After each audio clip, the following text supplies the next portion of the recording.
Muy buenas noches, bienvenidos. Esto es Recalculando. Y yo quiero arrancar esta noche hablándole de la certeza, que en muchos aspectos hay quienes dicen que es hija de la pregunta. Y voy a aprovechar para dejar planteada una pregunta esta noche, que espero que sobrevuele todo el programa y que al mismo tiempo encontremos una respuesta juntos, porque la pregunta que quiero hacerle tiene que ver con esto, con una realidad que en algunos aspectos nos rodea habitualmente. Las personas que están cerca nuestro nos transmiten aquello que son sus experiencias. Tenemos las nuestras propias, aquellas que habitualmente tenemos por llevar adelante. Pero al mismo tiempo yo le quiero preguntar si en gran medida aquello que el gobierno propone, aquello que de alguna manera forma parte de las lecturas que se hacen desde el poder político, no transfieren de alguna manera la sensación de ausencia. Mi pregunta es si lo que le pasa a usted en la calle, si aquello que de alguna manera forma parte de lo que lo rodea, es lo mismo que lo que usted ve, por ejemplo, en los medios masivos de comunicación. Es lo mismo que de alguna forma baja a través de un mensaje por parte de quienes están en el poder político. Mire, en muchos aspectos, a veces el intelecto ve aquello que los ojos no encuentran. Y es ahí donde es valioso, y esta noche vamos a apelar a eso, es valioso echar mano de lo que son las ideas, de lo que es la creatividad, pero sobre todo de lo que son las metáforas, de lo que son las historias. Y yo quiero comentarle una historia que nos va a servir para leer una parte de la realidad que nos afecta a todos los argentinos. Y en ese sentido me parece que es relevante, sin ninguna duda, aquello que nos rodea. Vamos a ir a nuestro móvil, está Nicolás Munafó, y en este caso el cierre de lo que es el allanamiento allí en la vivienda de la expresidenta Cristina Fernández de Kirchner. Nicolás, buenas noches. ¿Qué tal, Julián? Buenas noches. Así es, aparentemente ha finalizado, por lo menos eso parece, porque mientras la custodia estaba sobre la calle Uruguay del departamento de la expresidenta, salió parte de la policía por lo que es la entrada de servicio que está sobre Juncal, en una camioneta que habían dispuesto en este lugar como si fuese una distracción. En esa camioneta negra subieron algunas cajas, mismo el cuerpo de policía que estaba de civil subió a esa camioneta y se fue entonces por Juncal. No digo que ha finalizado el operativo, sí, pero eso aparentemente aparenta ser, aunque del otro lado todavía quedó la custodia de la policía, pero ya han retirado algunas cajas de este lugar, como decía Julián, una especie de engaño. El operativo estaba sobre la calle Uruguay y terminaron sacando algunas cajas sobre Juncal. Este operativo que comenzó a las 12 del mediodía y recién pasadas las 10 de la noche, entonces aparentemente está finalizando. Perfecto, Nicolás, muchísimas gracias. Nos informan también que la expresidenta Cristina Fernández de Kirchner está saliendo del Instituto Patria. Ustedes lo estaban viendo allí en la margen derecha de la pantalla, esas eran las imágenes, y se dirige en principio, según tenemos entendido, al departamento de su hija Florencia Kirchner, allí en el barrio de Montserrat. En instante vamos a estar repasando todas las imágenes con respecto a lo que es en principio, o lo que son los últimos minutos de este allanamiento allí en el departamento de la expresidenta en el barrio de Recoleta y su traslado desde el Instituto Patria al departamento de su hija Florencia Kirchner. Pero volvemos a lo que es la temática de esta noche. En instantes nada más va a estar con nosotros Daniel Filmus, también va a estar Carlos Heller y Daniel Arroyo. Allí ya algunos de ellos están en nuestros estudios. Pero yo quería comentarle la historia que he elegido en el día de hoy, que tiene que ver con, si usted quiere, un personaje entrañable para la literatura y de alguna manera también alguien que nos va a ayudar a leer lo que es la realidad, que es Novecento. Novecento es una creación del italiano Alessandro Barico, que lo que hace es un monólogo que ha sido representado en todas partes del planeta a partir de lo que es la experiencia de un pianista, pero sobre todo de un trompetista que lo que va a hacer es narrarnos precisamente esta historia. Novecento es la vida de alguien que nace y que tiene toda su existencia a bordo de un transatlántico, del transatlántico Virginia, un buque de lujo que navegaba a principios del siglo XX y que unía lo que era el viejo continente con América y viceversa, ¿no? De América hacia el viejo continente. Un eximio pianista, quizás uno de los artistas más relevantes de la historia universal de la literatura, que lo cuenta muy bien y en detalle Alessandro Barico en esta historia, en Novecento. La pregunta que nos hacemos en esta noche tiene que ver con esto, con la existencia de alguien que va a vivir atrapado adentro de lo que es su propia realidad, una realidad que va a estar enfocada en este transatlántico, el Virginia, y sobre todo a partir de lo que es su experiencia, esa experiencia que va a limitar con lo que son los miedos de Novecento. Pero ya estamos en la historia, y esta historia arranca directamente con un bebé. Este bebé es el comienzo de la vida de Novecento, a quien encuentran en una caja con prácticamente algunos limones. Por eso le van a poner Lemon Novecento, y Novecento porque precisamente la historia arranca en el año 1900. Y a partir de allí, ¿quién lo encuentra a Novecento? Lo encuentra un viejo pianista que tenía obviamente su actividad a bordo del transatlántico Virginia y que lo va a criar hasta la edad de 8 años. Y a partir de allí Novecento vuelve a quedar huérfano. Y es allí cuando lo crían quienes forman parte de esta tripulación del Virginia, de este buque lujoso, de este crucero que habitualmente era de alguna manera frecuentado por la alta sociedad, tanto del viejo continente como también de los Estados Unidos. Bueno, es precisamente allí donde Novecento tiene sus primeros años y es precisamente allí donde empieza a dar a conocer prácticamente, yo le diría, un talento sobrenatural para ejecutar el piano.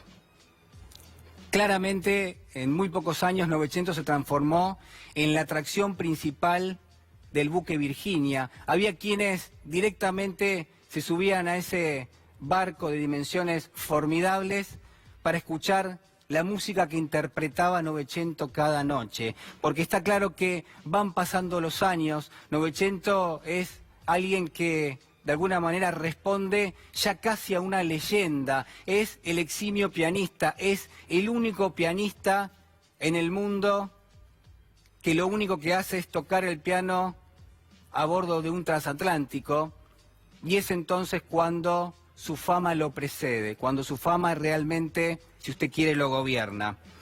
A partir de allí y de esa convivencia es que se van generando algunas situaciones. Hay quienes dicen Novecento toca el piano de una forma tal que expresa la belleza del mundo en cada una de sus notas. Novecento no toca el piano, interpreta las melodías, y esas melodías están directamente compuestas por elementos, y esos elementos de alguna manera replican las vivencias. ¿De quién?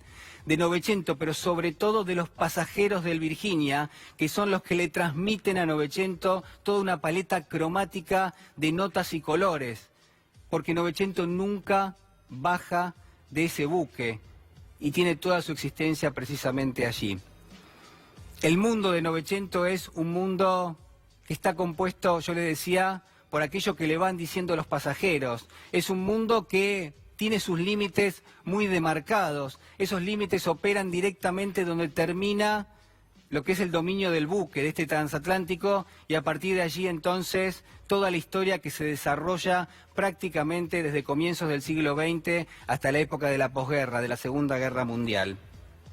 Pero hay un momento en la historia en el cual yo quiero detenerme, porque toda historia tiene su momento, que es donde se define el destino de los hombres. Lo decía Borges, y en este caso a Novecento le cabe perfectamente. Hay un momento donde Novecento se plantea el desafío de bajar a tierra. Habían transcurrido ya 3 décadas, casi 4 de su existencia, y era célebre el pianista, no solo porque tocaba muy bien el piano, sino porque directamente no ponía un pie en tierra firme, hasta que en determinado momento él se plantea el desafío, dice, voy a viajar a tierra firme, y ya estamos ahí, está prácticamente en la escalera, está bajando en el puerto de Nueva York, pero cuando le faltan 3 escalones, 3 peldaños para tocar tierra firme, Novecento alza la mirada, enfoca a lo lejos la ciudad de Nueva York, se arrepiente de estar en ese momento allí frente a toda la tripulación del buque, se da media vuelta y regresa al salón principal donde se pone a tocar el piano. Más tarde, le preguntan, ¿por qué no bajaste a tierra firme? Y él va a decir exactamente esto. No fue lo que vi que me detuvo, fue lo que no vi. Lo que no vi es dónde terminaba todo aquello. Y yo me pregunto en esta noche si nuestro gobierno nacional, sabe a dónde termina todo esto. Si realmente tienen una idea acabada de hacia dónde estamos yendo. Porque está claro que el gobierno ha construido su visión del mundo, pero sobre todo su visión de la Argentina, montado sobre ideologías, montado sobre dogmas, pero además montado sobre relatos quizás construidos por burócratas que rodean lo que son las esferas de poder. Casi lo mismo que le pasó a Novecento, quien tomaba dimensión, tomaba los colores del mundo a partir del relato de pasajeros que se subían a ese buque, pero nunca yendo a tierra firme. Y quiero preguntarle si este gobierno no se ha rodeado de grupos de interés, de grupos de poder, si en algún punto, en principio, la justicia no ha sido opaca. Y nos vamos ahora allí al Instituto Patria, y esta es, en principio, la llegada de Cristina a la casa, al departamento de Florencia Kirchner, allí en el barrio de Montserrat. Repasábamos hace instantes nada más las imágenes de su salida del Instituto Patria, precisamente, y Nicolás Munafú, al mismo tiempo, nuestro cronista allí en el departamento de Recoleta, nos daba la referencia de algunos movimientos que se estaban dando y algunos retiros, sobre todo de lo que era material, cajas con papeles. Bueno, esto era en principio lo que señalaba Munafú. Estamos viendo las imágenes. Allí Cristina finalmente entra en lo que es el edificio en el barrio de Montserrat. Y allí algunos militantes, simpatizantes que la estaban saludando en este momento. Bueno, finalmente, mientras todavía continúa lo que son los allanamientos ordenados por la justicia por el juez Claudio Bonadío en el departamento de Recoleta. Retomamos lo que son, sin ninguna duda, los datos del día. Yo hacía referencia a cuestiones que tienen que ver, obviamente, con lo que es, en gran medida, la ajenidad de lo que es la realidad. Déjeme decirle algunos datos de la jornada de hoy, siquiera. El retroceso en gran medida de lo que es la economía, en este caso 6,7% para el mes de junio. Hay también mediciones que tienen que ver con la pobreza y sobre todo con lo que es la evolución de los precios de la canasta básica. Bueno, en este caso tanto para lo que es el Gran Buenos Aires, también para lo que es la ciudad de Buenos Aires, la canasta básica que afecta más a aquellos sectores que menores ingresos tienen, ha avanzado un 34% contra un promedio del 31,2%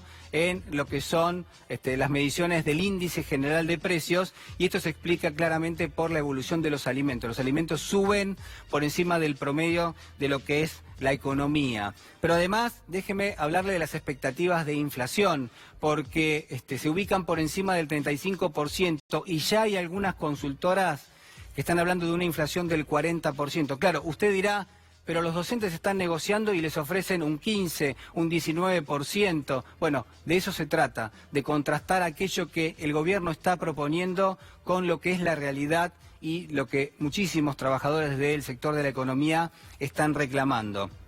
Hay un dólar a 31 pesos en el día de hoy.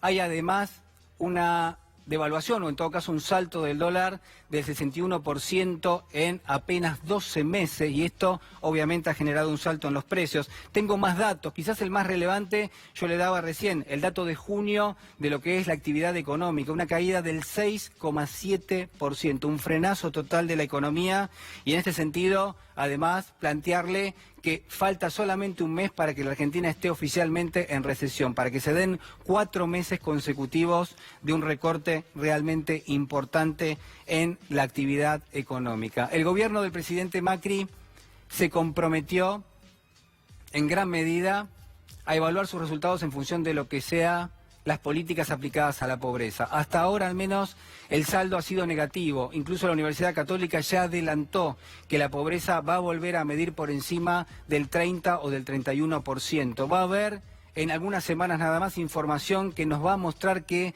más de 2 millones de personas han vuelto a ubicarse por debajo de lo que es la línea de pobreza. Más allá de las declaraciones, más allá del relato, de los funcionarios de turno, tratando de explicar lo que son las decisiones que se toman, muchas veces más para los mercados que para todos nosotros. La pregunta que subyace es si el gobierno tiene la capacidad para solucionarle los problemas, para solucionarle la vida material a todos los argentinos. Mire, en gran medida la Argentina se parece a ese transatlántico del cual estaba hablando, al Virginia, donde Novecento, el gran pianista, agotó directamente lo que son todo su talento, todas sus horas, toda su vida. Y la pregunta que quiero hacerle es si acaso el gobierno no ha perdido en gran medida el rumbo, si esa promesa de llevarnos a tierra firme, de llevarnos a una tierra prometida, no ha quedado en la nada y no está perdida hoy en el medio del océano. Acompáñenme, pues ya lo tenemos a Daniel Filmus con nosotros.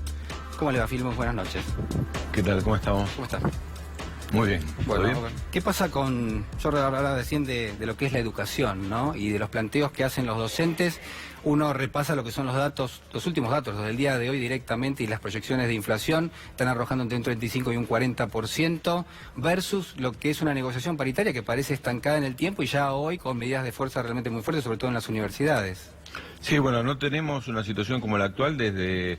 ¿Te acordás? Desde el recorte del 13% de López Murphy. Sí. En aquel momento pararon todas las universidades, hoy tenemos todas las universidades paradas, tenemos casi todo el aparato científico-tecnológico del país parado, lo cual es gravísimo, y hoy, después de la negociación en la provincia de Buenos Aires, también sabemos que tenemos la educación básica parada. Tenemos que más de la mitad de las provincias no resolvieron el tema de la paritaria docente, no llegaron a un acuerdo, hay conflicto prácticamente en todo el país. Insisto, es una situación muy cercana a la que hizo caer a López Murphy en su momento cuando decidió un 13% de descuento del salario. Hoy, ¿cuánto le están diciendo a los docentes que le van a descontar? Bueno, casi el 20%, lo estás señalando vos. Si la inflación va a ser el 35% y no están ofreciendo más del 15%, está claro que se le está sacando, junto con el 10% que ya se le sacó en los primeros 2 años, se les pretende sacar a los docentes por lo menos un 15% más. ¿Tienen que renunciar los docentes a ese 15%? ¿Nos puede ser que los docentes paguen con su salario el ajuste que quiere hacer Macri para darle esa plata al Fondo Monetario Internacional o darle la plata al endeudamiento externo?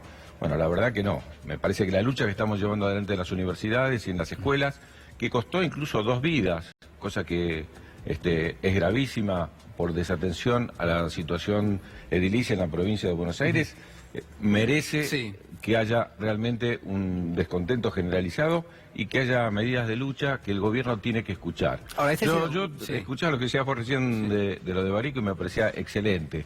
Ahora, también puede ser la situación, no que el gobierno desconozca la situación, porque el gobierno no desconoce la situación. ¿El gobierno ve o no ve lo que pasa? Sí, ve y provoca esto. Digamos, ¿qué es un ajuste? Es decir, yo voy a tener que cortar por algún lado. ¿A quiénes le corto? Bueno, le corto a los jubilados. Tuvimos las jornadas del 14 y del 18 de diciembre del año pasado.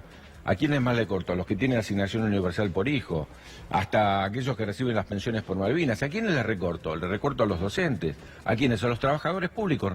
Recordemos que los trabajadores públicos, todos los trabajadores públicos del país, firmaron por el 15%. Entonces, le estoy cortando a los trabajadores y lo que vos señalabas recién de la economía.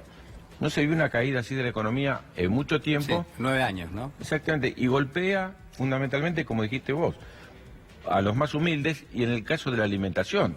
Cuando otros países ven la devaluación, lo anotan. En la Argentina nosotros vendemos lo que comemos. Entonces, cuando uno ve en el diario que hay devaluación, lo que ve es que aumentó la comida el otro día. Yo estoy tentado de preguntar si esto tiene que ver con una mala praxis, con errores en lo que es la gestión de la política económica, o directamente la matriz de estas decisiones tienen que ver con un programa de gobierno que se basa por ejemplo, en esto que usted mencionaba recién, que es el ajuste, ¿no? Bueno, uno querría pensar que es mala praxis y que si mejoran la praxis, mejoran la situación económica del país. Pero no es así. El gobierno busca que ocurra esta situación. El gobierno, quiero dar un ejemplo muy claro. Yo tuve que asumir como ministro de Educación en el 2003 en una situación terriblemente conflictiva. El primer día fuimos a resolver el conflicto docente. Y no le correspondía a la nación, eran salarios provinciales. Néstor Kirchner fue a la provincia de Entre Ríos y lo resolvió. El primer día dio una señal, a mí me preocupa la educación y pongo la plata ahí. ¿A dónde fue Macri el primer día? Fue a San Juan a devolverle las retenciones a las mineras. No, al sector de mayor concentración del capital fue a devolverle esas retenciones. Entonces, ya desde el primer día dijo, a mí me preocupan estos y no me preocupan estos otros. Ahora, diputado, ¿usted reivindica lo que es la función de la gestión nacional de la educación? Un ministro como Finocchiaro, por ejemplo, que a veces da la sensación de que está ausente en las negociaciones paritarias. Claro, yo iba a gobierno... preguntar quién era el ministro, porque la verdad es que no se sabe. ¿Qué hizo el ministro? De componer un ministro, ¿hay una política educativa? ¿Una medida educativa, podemos decir? Por ejemplo, revisar el estado de las escuelas, es una política mínima, no estoy hablando de una política pedagógica. Bueno, los docentes que no han reclamado en los últimos años que lo que es el estado de los colegios es paupérrimo. Bueno, por eso una cuestión mínima. ¿Qué tiene que hacer el ministro de la Nación? El ministro de la Nación, de acuerdo a la ley, tiene que hacer una cosa básica, juntarse con el Consejo Federal de Educación, con los 24 ministros de las jurisdicciones del país y sentarse con los sindicatos docentes para definir un piso mínimo. Eso dice la ley. ¿Qué es lo que hace el ministro? No cumple con la ley. Ponen un decreto por encima de una ley, lo cual es totalmente ilegal. Y vamos a ir a un punto más, porque uno dice, bueno, no cumple con la ley por un lado, pero bueno, quizás se preocupa por otro tipo de cuestiones. No, tenemos un ministerio ausente que nos hace recordar aquella época de los 90, donde se transfirieron las escuelas y no se transfirieron los recursos, se decía la responsabilidad de las provincias. Yo he estado recorriendo todas las provincias estos días, sí. Y en las provincias la situación es gravísima porque no hay apoyo de la Nación. Yo lo que voy a pedir es que cuando llegue, porque estamos a tiempo todavía, el presupuesto 2019, no vaya a pasar que el Fondo Nacional de Incentivo Docente, que son 25.000 millones de pesos, ¿me entiendes? 25.000 millones de pesos es muchísimo, es mucho. A pesar que está congelado desde el 16. Primero, no venga congelado para el 19, con lo cual ya habrán restado el 50% por la inflación de estos 2 años, pero también puede pasar, y hay que alertar a los gobernadores, que la Nación diga, bueno, si las escuelas son de las provincias, dejamos de pasar al incentivo. Y te recuerdo cómo surgió el incentivo. 1.003 días de carpa blanca frente al Congreso para poder lograr los docentes, que terminó en una ley de financiamiento educativo que dice el 6% del PBI para la educación y que este gobierno no cumple ni en la paritaria ni en el 6%. Y las universidades, hay que decirlo hoy, porque si no va a ser tarde. Es grave la situación del salario docente, es grave porque la última partida para pagar la luz y el gas se las pasaron en el mes de abril y nunca más recibieron un peso. No van a poder pagar la luz y el gas, van a tener que cerrar las universidades. Pero yo voy a decir algo más grave todavía, que los que me están escuchando y son científicos lo saben. Todos los insumos que se compran en la ciencia argentina son importados, todos. ¿Y a qué dólar se calcularon cuando se compraron? Se calcularon a 19, 20 pesos. Hoy estamos a 31, están en la aduana, no pueden entrar, se van a vencer. Y fundamentalmente para ciencias exactas y naturales, la investigación retrocederá años en el país porque no se pueden seguir avanzando. Bueno, hoy se dio de baja lo que es una de las, digamos, de las vacunas para los 11 años de la meningitis, ¿no? Bueno, pero es un retroceso enorme. Habíamos colocado 30 vacunas en el calendario de salud del país. ¿Cómo realmente uno puede pensar que el gobierno no lo ve?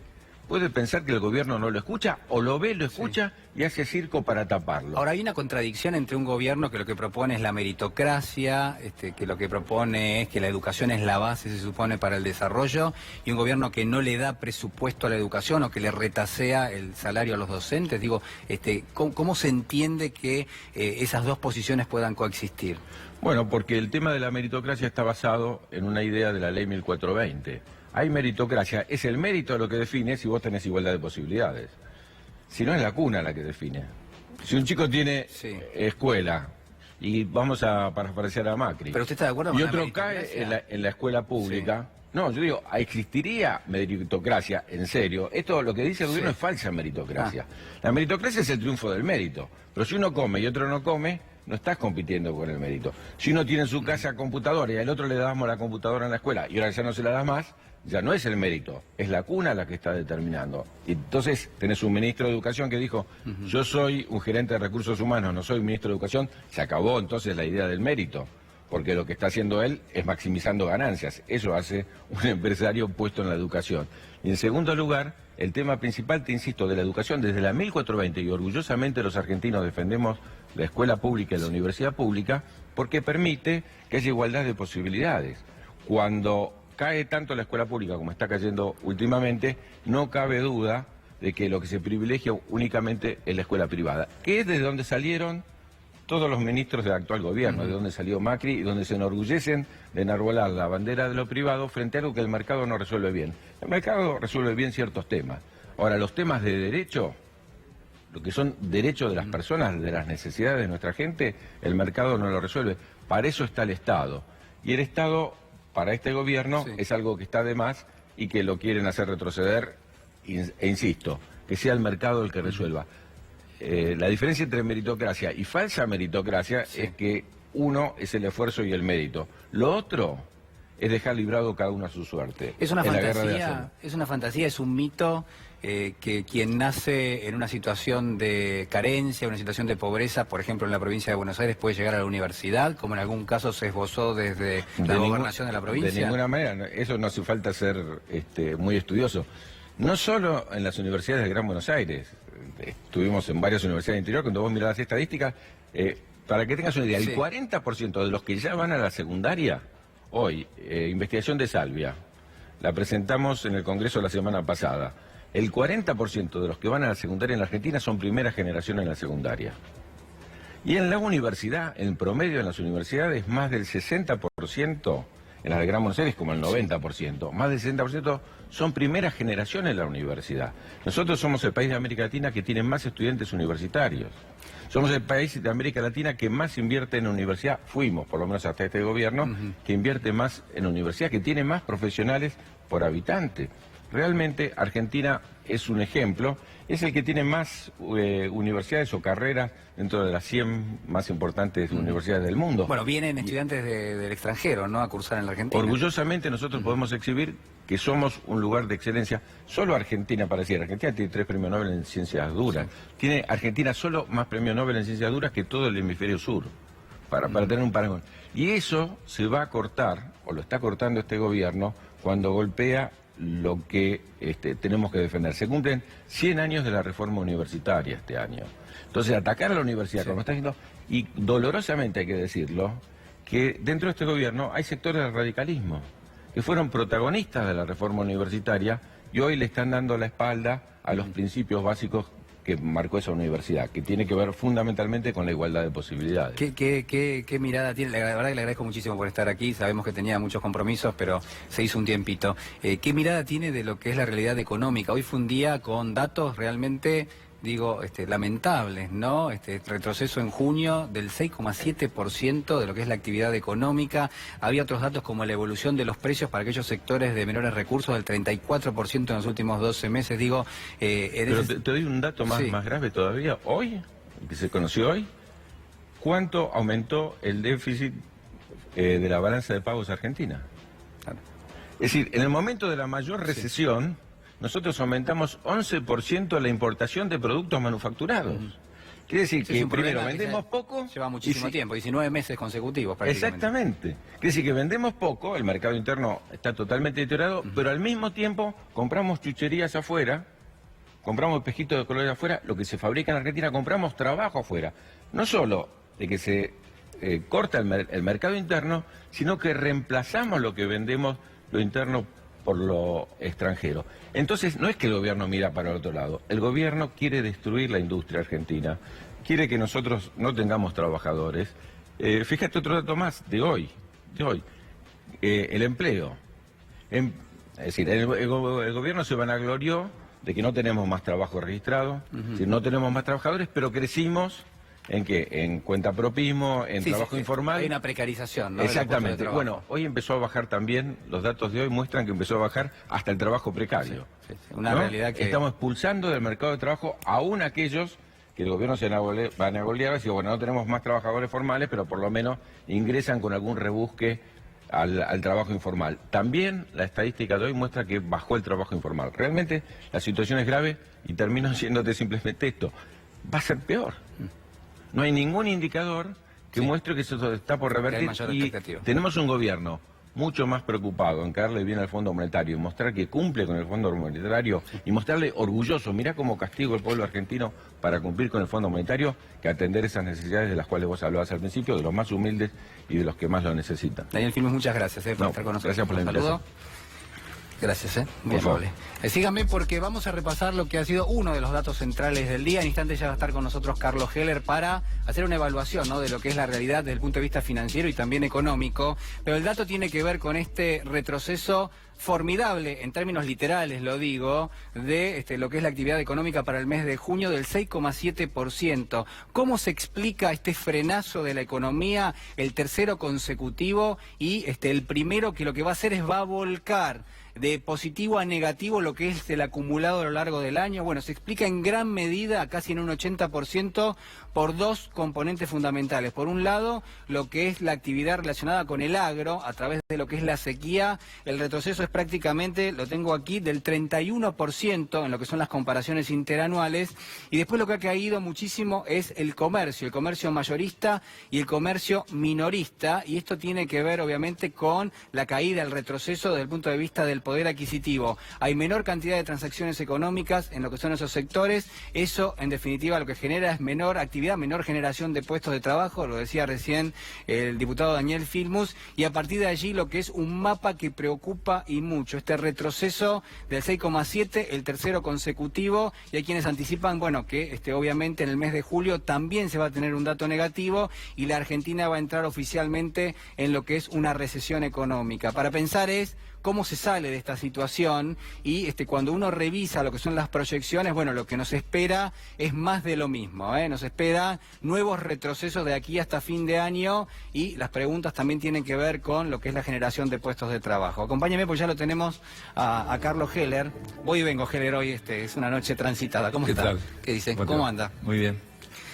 Bueno, lo primero que le quiero preguntar es que el presidente estuvo hablando de usted. Usted sabe, ¿no? Sí, sí. Y lo que ha dicho es que a él le tocan todas las más difíciles, le tocan levantar situaciones irremontables desde el punto de vista financiero. Habló de el gobierno de la ciudad de Buenos Aires, pero también habló de Boca. Y lo que dijo es que usted y Antonio Alegre dejaron un desastre. Bueno, creo que ni hace falta... Bueno, pero haga una respuesta, me parece que es importante. Creo que la inteligencia colectiva y la memoria recuerdan que nosotros tomamos un club en la ruina, absolutamente en la ruina, virtualmente quebrado. La famosa historia del equipo que juega con las camisetas blancas, con los números pintados con marcador, el estadio clausurado, etcétera. Y la verdad que cuando nos fuimos, 10 años después, dejamos un club absolutamente saneado, con bastante plata en los bancos, con bastante plata para cobrar, y además con un equipo que era realmente casi una selección. ¿De qué año estamos hablando ya? Del año 95. 95. Era prácticamente una selección. Jugaba Canija, jugaba Maradona, jugaba Márcico, jugaba Navarro Montoya, jugaba... Dejaron un buen equipo armado. Un muy buen gran equipo. Cuando nosotros empezamos, habían quedado todos libres los jugadores por falta de pago. El único que quedó de los históricos había sido Gatti, y tuvimos que armar un equipo con lo que podíamos, con jugadores libres, con lo que hubiera.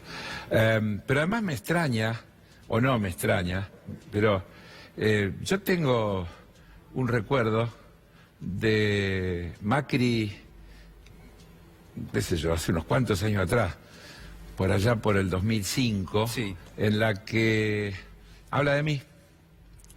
Y habla en una nota que le hacen en un canal de televisión, así que está documentado eso, y donde le preguntan por la Asociación del Fútbol Argentino y la posibilidad en aquel momento que se hablaba de cambiar a Julio Grondona. Y él contesta algo así como: te voy a sorprender, le dice a los periodistas que le están haciendo la nota. Alguien que sería un excelente candidato para presidente de la AFA es Heller. Claro, que es un muy buen administrador. El problema que tiene, mirá que me la acuerdo bien, dice que era un cholulo que le gustaba andar con los jugadores y además les metí ideas raras. Bueno, después vamos a subir las imágenes ahí a la página. Le metí ideas raras, le decía a los jugadores. ¿Sabe cuál era la idea rara, Julián? Lo dice Macri. ¿Usted le metía ideas raras a los jugadores? Claro, porque yo le decía que éramos todos iguales, dice Macri. Y él dice en esa nota, y no es así, los jugadores trabajan y los dirigentes dirigen, y no es cierto lo que Heller le decía a los jugadores. Pero...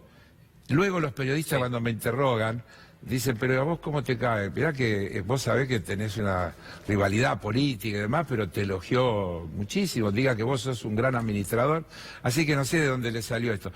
Es como la pesada herencia que recibió claro, ahora. Se marcaba esto, Es ¿no? como También, es que ese tiene concepto, razón, o sea, es más o menos. se quería marcar claro, sí, sí. Le pregunto por el tema financiero. Sí, cómo no. 30.000 millones de dólares la fuga de capitales en los últimos 12 meses. Sí. Si uno toma la gestión del presidente Macri, durante toda la gestión son casi 80.000 millones de dólares que se fugaron. Digo, ¿se sostiene un sistema financiero, se sostiene un país de esta manera? Lo que se fuga no tiene que ver con el sistema financiero específicamente, sí tiene que ver con el endeudamiento. Este es un modelo que la Argentina ya vivió, de un país que se endeuda para financiar la fuga de capitales. No hay ninguna sorpresa. Para que no se produzca esa fuga de capitales, debería haber políticas públicas que lo limiten, que lo restrinjan. Si no hay ninguna restricción, es casi un movimiento natural en un país que está en un marco de inestabilidad, porque no hay que tomar el tema de una variable, hay que tomar todas las variables. Se liberó el ingreso y egreso de dólares al país, ¿no? Bueno, se liberó absolutamente, se eliminó todo tipo de regulación, no existe ninguna restricción, pero además hay un problema elemental. La Argentina no emite dólares, la moneda argentina es el peso. Los exportadores han sido liberados de la obligación de liquidar las divisas provenientes de las exportaciones. Han sido liberados definitivamente, no es que se extendió el plazo. Bueno, alguien podría decirle que en otras partes del mundo eso en general claro. no sí, pero no está limitado, en situaciones absolutamente distintas. Porque el problema, ¿cuál es, Julián? Las importaciones hay que pagarlas. Acabamos de conocer, entre el conjunto de datos que se conocieron, que otra vez hemos tenido un importantísimo déficit de balanza comercial. Así que, aunque se hubieran liquidado las exportaciones, no nos hubiera alcanzado para los dólares necesarios para pagar las importaciones. Si no se liquidan las exportaciones, ¿de dónde salen los dólares para pagar lo que se importa? Porque no se pueden pagar en pesos. Sí, de la deuda. Entonces, los señores importadores, en una economía que también facilita y alienta la importación, una locura, en un momento que hay caída del consumo, se facilita la importación, se afecta al mercado interno, se destruye empleo local. Cuando se importa trabajo. Entonces, un país tiene que priorizar importar lo que no produce, importar lo que necesita para mejorar su capacidad productiva, pero no importar las cosas que compiten con lo que se produce localmente. Ahora, volviendo, hay que pagar una importación. El señor que tiene que pagar la importación, ¿qué hace? Tiene que ir a comprar. ¿Quién provee a ese mercado? Entonces el precio se va a cualquier lado y pasa toda esta cosa que vemos. Segundo, el gobierno acepta tener una situación sin ninguna regulación. Es decir, el gobierno se compromete a que no va a poner ninguna regulación a la entrada y salida de divisas.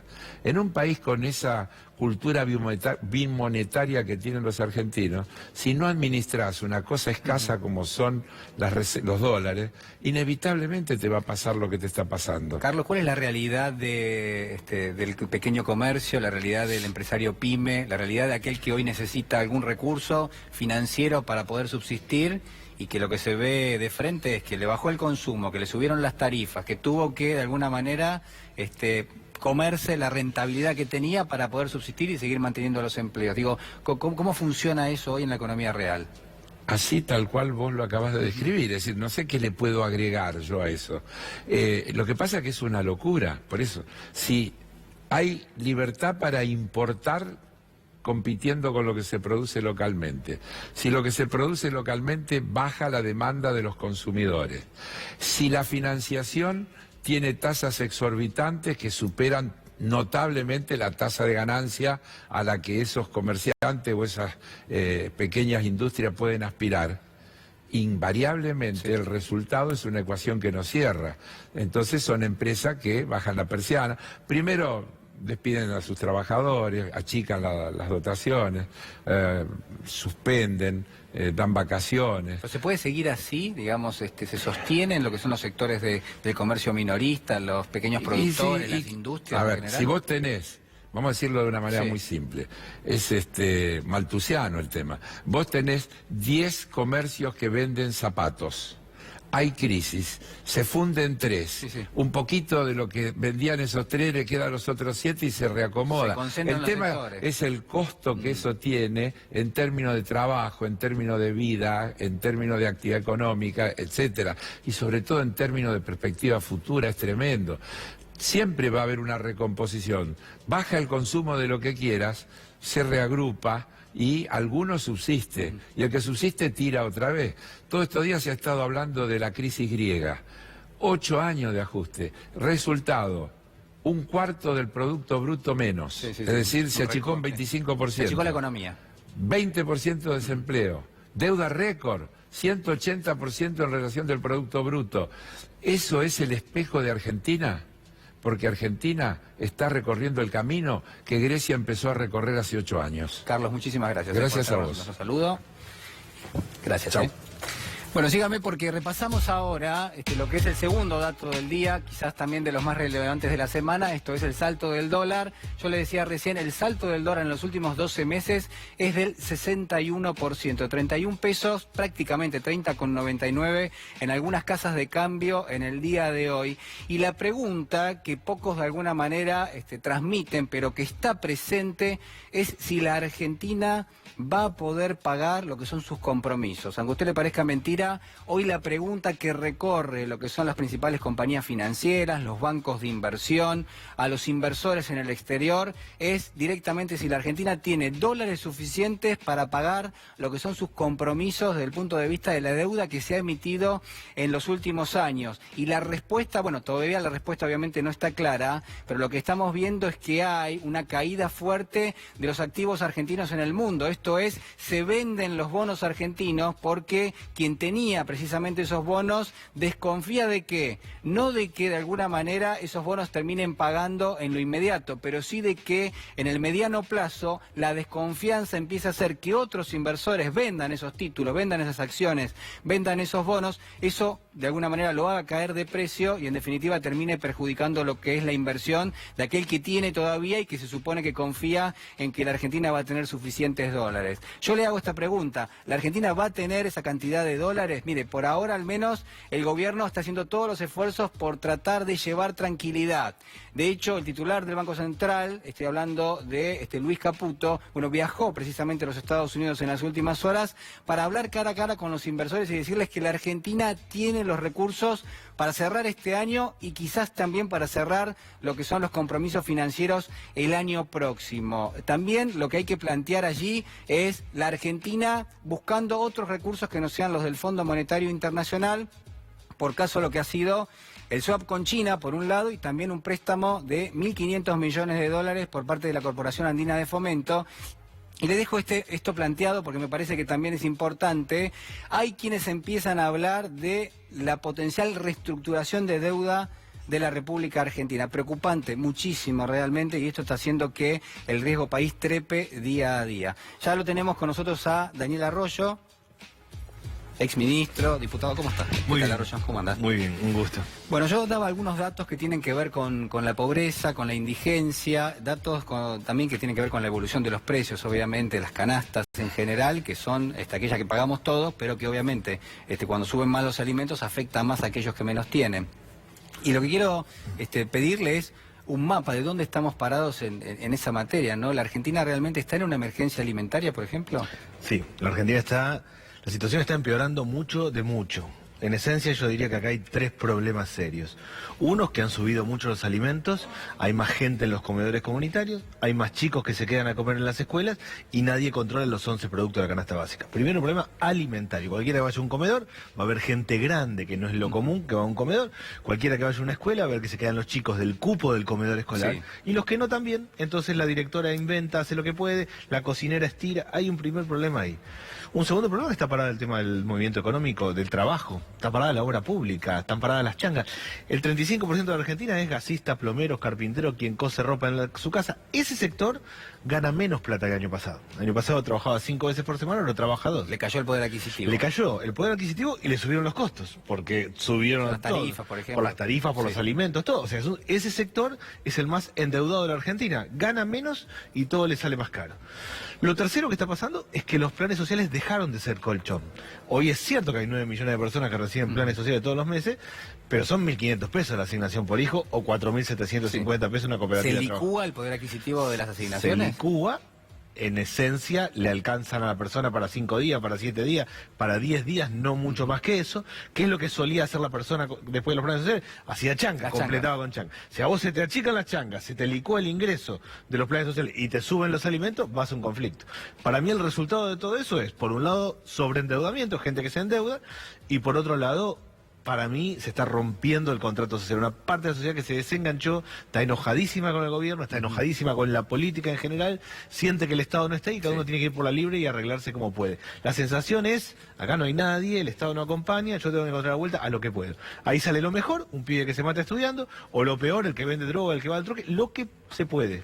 ¿Qué pasa con, usted mencionaba recién la droga, ¿no? Digo, es mucho más permeable la droga en momentos donde hay una falencia de la actividad económica, donde cae la actividad? Es casi la única forma de movilidad social ascendente hoy. Si uno va a un barrio, hay una maestra, un gasista, un plomero y el que vende droga. El que vende droga gana más plata, es el que le va mejor, tiene billetes, da crédito porque tiene billetes, tiene una forma de interacción y de crecimiento. Esa es la realidad, claramente, en la Argentina. Si nosotros tenemos que cortar la venta de droga, tenemos que dar vuelta a la escuela secundaria, hacer un gran cambio en la escuela secundaria, tenemos que definir 3 o 4 sectores productivos que vamos a cuidar, la industria textil, por lo menos claramente, lo que tiene que ver con obra pública de pico y pala, y lo que hay que hacer es cambiar el esquema económico. A toda esta descripción que yo hago de una situación muy crítica, lo que viene es un recorte de 300.000 millones de pesos. A esto, el gobierno plantea un presupuesto de un recorte de 300.000 millones de pesos. No es compatible, digamos, con esta realidad, porque No, uno supone que si hay un recorte adicional de 300.000 millones de pesos, Va a empeorar. bueno, la realidad va a ser mucho peor. Absolutamente. Yo, en esencia, no veo cómo se puede votar ese presupuesto, pero aún si el gobierno consiguiera las manos para que se vote, no veo que sea socialmente viable, no veo cómo alguien puede llevar adelante un recorte semejante, porque va a tener un nivel de conflictividad social altísimo, no solo los docentes universitarios, los docentes bonaerenses, no solo los que hacen changa, los que están en los movimientos sociales, todo el mundo se va a levantar, porque hay un nivel de caída, de agotamiento. Además de todo, yo creo que el gobierno perdió noción de realidad. Además de tener una idea horrible de para dónde va la Argentina, además de ser una estructura de negocio, no anda, no camina, no ve que se está desacomodando todo feamente. Usted hablaba recién de lo que pueden llegar a ser acuerdos en el Congreso y de alguna manera la fuerza a la que usted pertenece en algún punto acompañó al gobierno, sobre todo en el arranque, ¿no? En los inicios cuando el gobierno se comprometía a tomar determinado tipo de decisiones. Digo, ese compromiso con el gobierno ahora se transformó en una especie de distanciamiento, supongo. No, nosotros tenemos una obligación. Los diputados opositores somos más que el oficialismo. Y tenemos una obligación que es construir una unidad opositora. No solo en el plano político para adelante, sino en el Congreso. Así lo hicimos con el tema de las tarifas y terminó vetándolo el presidente. Yo creo que así hay que hacerlo con el tema del presupuesto. El acuerdo con el Fondo Monetario en esencia es el presupuesto y es eso lo que se va a debatir. Así hay que hacerlo con distintos tipos de políticas, por ejemplo, con el tema del Fondo Sojero y la caída que... El gobierno, además de todo lo que yo estoy planteando, está descentralizando la crisis, tirándole la crisis a provincias y municipios. ¿no? Claro. Bueno, digo, tenemos la obligación de construir una unidad opositora en la Cámara de Diputados y eso depende solo de nosotros, porque la suma de todos los bloques opositores es más que lo que tiene el oficialismo. Usted decía, Arroyo, que hay una política, uno supone que hay una política para los sectores de menores ingresos. Uno podrá discutir si se está licuando o no, y en gran medida sí, lo que son esos planes de contingencia, pero de alguna manera eso está presente, incluso el gobierno ha dicho, bueno, vamos a salir a reforzar precisamente en esos segmentos lo que es la ayuda social. También entendemos que las políticas, muchas del gobierno, le permiten ganar más dinero a aquellos sectores que tienen mayores ingresos. Absolutamente. La pregunta que quiero hacerle es qué pasa con esos 25, 30 millones de personas que están en la clase media y que son los que están pagando la suba de lo que son las tarifas, que pagan más caro porque a veces mandan a sus chicos a un colegio privado y cada vez lo pagan más caro. La obra social, porque muchos tienen aspiración a decir, bueno, me trato de pagar una obra social. Los alimentos, digo, ¿cómo subsiste ese sector que es muy cuantioso en la Argentina y que la ha distinguido a la Argentina de otros países, ¿no? Absolutamente. Ese sector lo que tiene es costos fijos altos, mayor presión impositiva, la FIP que ante cualquier cosita dice qué pasó acá, y ingresos cada vez más bajos y más complicados. Ese sector se está endeudando. Hay 4 Argentinas. Sí. Hay una Argentina de la pobreza, de los que no tienen lo mínimo. En términos generales 25%. Ahora va a dar más de 30% de la pobreza. Va a subir. Va a subir ahora, pero hay estructuralmente un cuarto de la Argentina pobre. Segunda Argentina, vulnerable, 35% de la gente que tiene trabajo informal. Clase media, 35%, 5% de clase alta. Las dos del medio, el 35% de clase media y el sector vulnerable, se están endeudando. Clase media más con el... ¿Pero para qué se endeuda? Porque por para llegar a fin de mes. Porque le sobran 10, 12 días al O mes. sea, no es para hacer un consumo adicional, no, es para hacer el consumo acá habitual, no hay- para no pagar hay- los alimentos, por ejemplo. Acá no hay consumo habitual, no hay consumo adicional, perdón, es para pagar los alimentos, es porque te apretaron con las expensas y ya debías 3 meses y tenés que ponerlo, es porque te subió el alquiler, es porque efectivamente no llegás, es porque tu hijo está en la escuela privada o Sí, o vos tiene querés prepaga. sostener, digamos, la cuota. por Todo ejemplo. eso le van sobrando días. ¿Qué es lo que hacen los sectores medios cuando no les alcanza? Sí. Primero buscan la red de acompañamiento, si alguien tiene un amigo médico, un conocido. Cuando se agota eso, porque están todos en la misma situación, se endeuda. Los sectores informales se endeudan al 150% Claro, las anual. tasas son mucho más altas porque hay mayor, se supone que los bancos o las compañías financieras dicen, bueno, es más riesgoso alguien que se endeuda. El circuito hoy de endeudamiento familiar es, primero pago el mínimo con tarjeta, pateo para adelante, 80% de interés anual. Después voy a la financiera de la esquina, 150% de interés. Hasta ahí existe el Banco Central que está regulando. Después voy al financista del barrio, que es lo que Ya tiene está. ganas, y después voy al que vende droga, que hace lo que quiere. En el conurbano hoy hay sistema de crédito diario. Yo voy todos los días, doy crédito a alguien y todos los días voy a cobrarle.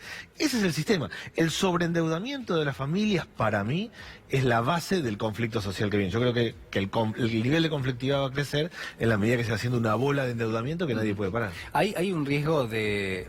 Hay quienes hablan de estallido social. Yo no estoy de acuerdo porque me parece que en general se encapsula en la etiqueta de estallido social muchas cuestiones que tienen que ver con tensiones, ¿no? Tensiones lógicas de aquellos sectores que quizás esto que usted decía, ¿no? No tienen acceso a un empleo, se quedan sin trabajo, digo, aparece el Estado, pero la asistencia queda a mitad de camino. ¿Usted ve que hay una especie de crecimiento, un increscendo de lo que es la tensión social en la Argentina? Sí, yo lo veo en el plano de la calle, cualquiera que vea las movilizaciones, los conflictos de la comunidad organizada y en el plano de los barrios. En el plano de los barrios lo que yo veo es implosión social. Mucha gente sacada, sin laburo, mal, enojada, llega, no le alcanza, se pelea con lo que tiene cerca, se pelea con la mujer, con el hijo, cualquier cosita termina. La violencia de 0 a 10 sube enseguida. Pues nos cruzamos por la calle, nos cruzamos, nos miramos mal y terminamos los golpes o los tiros. Hay una cosa de violencia fuerte. Yo creo que no vamos a un esquema de estallido social como se entiende en términos de un nivel de conflictividad extendido, porque la gente lo quiere. La sociedad sabe que cuando hay estallido social empeora, va para atrás. Lo que viene es un ajustazo más fuerte. Sí, un fenómeno de implosión, de mucha gente que revienta para adentro. Es bien complicada. Para mí el dato hoy es que la sociedad tiene la idea que el Estado no la acompaña, que no hay nadie que te mira, que no te acompaña, tenés que arreglarte como sea. El Estado transfiere plata para planes sociales, abre cada tanto las escuelas con muchas dificultades o los hospitales y el resto arreglate como sea. En ese arreglate como sea, esta cosa de cada uno va por la libre y va suelto, se generan tensiones y cada uno le encuentra la vuelta a lo que fuera. Quiero preguntarle por último, Arroyo, bueno, tiene que ver obviamente con la realidad económica. Yo recién decía el dólar 31 pesos. Bueno, hay quienes están arriesgando algún pronóstico. Digo, ¿la devaluación va a seguir en la Argentina, le parece a usted? ¿Hay una imposición por parte del Fondo Monetario en ir ajustando hacia arriba el tipo de cambio? Está claro que el Fondo Monetario va al tema de flotación libre, lo cual es muy simpático en los libros, pero no se desacomoda todo. Eso para nosotros es que salga más caro el pan, la leche, la verdura, que se desacomode todo. El gobierno parece ir para ese lado. El presidente nunca habla para adentro. Él dice, el mundo nos dijo tal cosa, o nos dijo que salgamos del gradualismo, o nos pide más ajuste, o la otra vez había dicho, el Fondo Monetario pone el número y nosotros lo acomodamos.